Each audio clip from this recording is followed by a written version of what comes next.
থেকে বরং তুমি তোমার মা বাবার কথাই শোনো। মা বাবার কথাই তো শুনবে। কে আপনি? আমার ঘাড়ে এইভাবে হাত দিলেন কেন? ভয় পেয়েছি। আরে ভয় পা চাচা, এই জমির মালিক কি আপনি? হ্যাঁ বাবা, এই চারিদিকে যে জমি দেখছো পাশের গ্রামে কাজ করতাম, তারা আমার জন্য আলাদা রান্না করতো, মানে 3 বেলা ডাল ভাত দিয়ে খেতে দিত। তাই আমি কাজটা ছেড়ে দিয়ে নতুন পুরে দুবেলা খাওয়ার জন্য, আর সেই খাওয়া নিয়েই এত ঝামেলা। বাবা আলামিন, আমাদেরও তো একটা কাজের লোক দরকার। তো এই ছেলেটাকে না, আপনাদের যেটা মনে হয় সেটা দিয়েন। তবে আমার একটা কথা আছে, আমার একটু খাওয়া নিয়ে ঝামেলা তো, তাই আপনারা 3 বেলা যেটা খাবেন আমাকে সেটা। এই ভাইকেও আমরা পেয়ে গেলাম, আর আমাদের জমি সব কাজ করিয়েও নিতে পারবো। ভাই তুমি তাহলে ওগুলো ওখানে রেখে এখন থেকে কাজ শুরু করে দাও।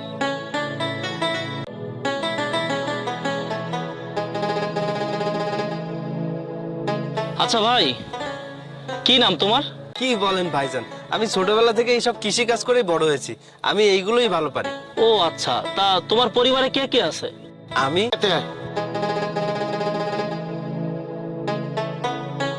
বাবা, ওই ছেলেটাকে? ও এই খাওয়ার আগে মেশিনটা স্টার্ট দিয়ে এসে খেতে বসলে ভালো হতো না? তাও ভালো হতো। আচ্ছা শোন, তুই আগে ওকে খাবার দে, আমরা মেশিন স্টার্ট দিয়ে আসি।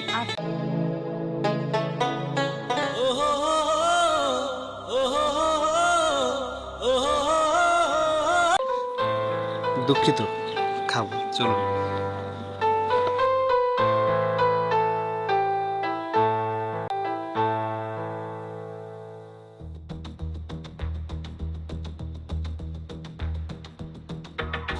আমি কাল এসে এই দীপ্তকে কাজ দেখিয়ে দিস। আচ্ছা ঠিক আছে বাবা। বাবা, ভাইয়াও কি তোমার সঙ্গে যাবে? হ্যাঁ, ওই তো এই মামলা। অটাম রিপোর্টে এসেছে ওকে নাকি শ্বাসরুদ্ধ করে মারা হয়েছে, আর সেই বিষয়ে আমি আর আমার বাবা উকিলের সাথে কথা বলতে যাব। ও আচ্ছা, খুবই হয়েছিল।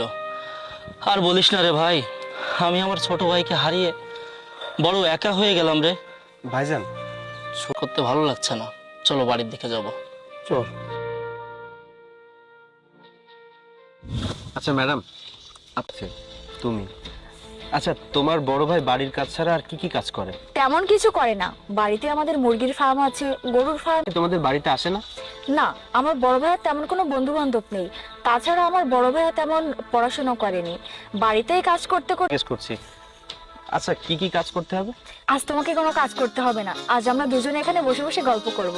আরে তাই হয় নাকি? হ্যাঁ, আপন করে নিয়েছি। কাল যখন তোমাদের এখানে এসেছিলাম তখন জানতে পারলাম তোমার ছোট ভাই স্ট্রোক করে মারা গেছে। তোমাদেরও যেমন খারাপ। তো ওসমান, সে কি তোমাদের এখন কোনো খোঁজ খবর নিচ্ছে? হ্যাঁ নিচ্ছে তো। আচ্ছা দীপ্ত, তুমি আমাকে একটা কথা বলো তো, তোমার পরিবারে কে কে আছে? পরে খুব দুষ্টু, সারাদিন খালি রূপচর্চা করে। ও, তাহলে তোমার বোন মনে হয় খুব সুন্দরী। হ্যাঁ, তোমার মতো। তবে তুমি দেখতে অনেক মায়াবী, আর তোমার মনটা অনেক ভালো। সত্যি কথা বলতে তোমার সাথে কথা বলতে অনেক ভালো লাগছে। আচ্ছা, তোমার ভালোবাসবে?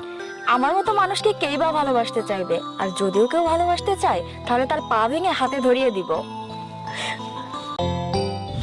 রাজুকে তুমি ভুলে যাও, ওর কথা মনে করে আর কষ্ট পেও না, ও তো আর ফিরে আসবে না।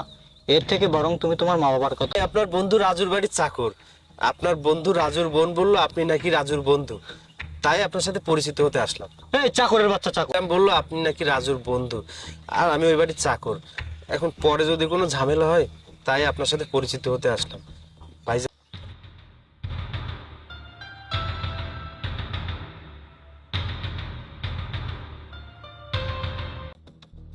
এই দীপ্ত, ওই শ্যামবাজার আমাদের নতুন বাড়ি, আমরা ওখানে চলে যাচ্ছি। তুই একটা কাজ কর ভাই, একটু ফ্রেশ হয়ে তুই থেকে যা। তুই দীপ্তকে নিয়ে আয়, আমি মা বাবাকে নিয়ে যাচ্ছি। ঠিক আছে ভাইয়া। আচ্ছা বাবা, চলো। কি ব্যাপার দীপ্ত সাহেব, মালিকের কাছে ফাঁকি দিয়ে এখানে গভীরভাবে কি ভাবা হচ্ছে? আরে না, কই কিছু তো ভাবছি না। মানে কি? কই, আমি তো আশেপাশে কাউকে দেখতে পাচ্ছি না। গভীর মনোযোগ দিয়ে দেখতে হবে, তাহলে ভালোবাসার মানুষকে দেখতে। না, তেমন কিছু করতো না, কিন্তু তুমি এসব কথা হঠাৎ করে কেন জিজ্ঞেস করছো? আরে এত ভাবছো কেন? আমি কি তোমাদের পরিবারের কথা জানতে পারি না? সেদিন কি হয়েছিল বলো তো? সেদিন কি হয়েছিল শুনবে? তাহলে শোনো। মা, রাজুর কি হয়েছে? ভাইয়া, আমাদের ছোট ভাই স্ট্রোক করে মারা গেছে। ও আমাদের ভাই তোর সামনে বসে আছে ভাই, তুই আমাকে একটা বার ভাই বলে ডাক ভাই, একটা বার ভাই বলে ডাক। আমার রাজু, বাবা, ভালো মানুষ দুনিয়াতে বেশি দিন থাকে না। ও ভাই, নাশ হয়ে গেল। এই বাড়ি থেকে কি আমাদেরকে কল করা হয়েছিল? হ্যাঁ অফিসার, আমি আপনাকে কল করেছিলাম। দেখুন, আইন তো প্রমাণ ছাড়া কোনো কাজ করতে পারে না। সেক্ষেত্রে লাশটা আগে আমাদের পোস্টমর্টেম করতে হবে। সেই রিপোর্টের ভিত্তিতে আমরা তারপর সামনে এগোতে পারবো। আমার ভাই তো কোনো শত্রু ছিল না রে মা। আলাউদ্দিন সাহেব, লাশটা পোস্টমর্টেম করার ব্যবস্থা করুন। মারা যায়নি, তাহলে ওকে কারা মেরেছে? এখন দেখুন, আপনার ভাই কিভাবে মারা গিয়েছে সেটা তো আমরা বলতে পারবো না, তবে পোস্টমর্টম রিপোর্টে এসেছে যে তাকে শ্বাসরুদ্ধ করে মারা হয়েছে। পারিবারিকভাবে কেউ জড়িত আছে, আপনি কোনো চিন্তা করবেন না। আইন তার সত্যতা দিয়ে আপনার পক্ষে লড়বে। আপনি বাড়িতে যান, এই খুনিকে ধরার দায়িত্ব আমাদের। আচ্ছা ঠিক। কি যে রাজুকে মেরে ফেলবে? দেখো ভাইয়া, মা যেহেতু সন্দেহ করছে, সেখানে যাচাই বাছাই করে দেখতে আমাদের সমস্যা কোথায়? না, সমস্যা নেই। ঠিক আছে ভাইয়া, পুলিশের কাজ পুলিশকে করতে দাও, দেখি তারা কি রেজাল্ট দেয়। আচ্ছা ঠিক আছে, চল। সবই তো শুনলে। আমি গ্রামের কৃষি কাজ করি, আমি কি অত কিছু বুঝি নাকি? আচ্ছা, তোমার ছোট ভাই কি কোনো খারাপ আড্ডায় লিপ্ত ছিল? আরে না, ও যাই হোক, সন্ধ্যা হতে আর বেশি বাকি নেই, চলো বাসায় যাই। তো আসবো। শোন, আমরা একটা আলোচনা করেছি, আগামী শুক্রবার তোর ছোট ভাই রাজুর জন্য দোয়ার অনুষ্ঠান করব। আচ্ছা, বাড়িতে ফিরে যেতে হবে, তাছাড়া রাতও হয়ে গেছে। এ তুমি কেমন কথা বলছো? ও কেন পুরান বাড়িতে ফিরে যাবে? এখানে তো অনেক লোক। তুই বাবার মুখের উপর কথা বলছিস কেন? আজকে আমার ছোট ভাই রাজু যদি বেঁচে থাকতো, তাহলে তো একটা রুমে থাকতো। তুই না হয় আমার ছোট ভাইয়ের জায়গাটা। তুমি আর না করে না বাবা। ঠিক আছে চাচা, আপনারা যেটা ভালো মনে করবেন। চলো তোমার রুমটা দেখিয়ে দিই। এই রুমটা আজ থেকে আপনার। সাহেব না, আমি তো গোলাম। গোলাম টেক্কা যাই হও না কেন, তাড়াতাড়ি ঘুমিয়ে পড়বে, বেশি রাত জাগবে না কিন্তু। কি হলো, হাত ধরলে কেন? কেন, হাত কি ধরা যাবে না? জানি না।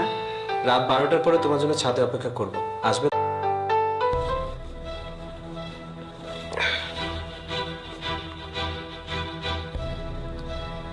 প্রত্যেকটা মানুষ খুব হৃদয়বান, আমার সাথে খুবই ভালো ব্যবহার করেছে।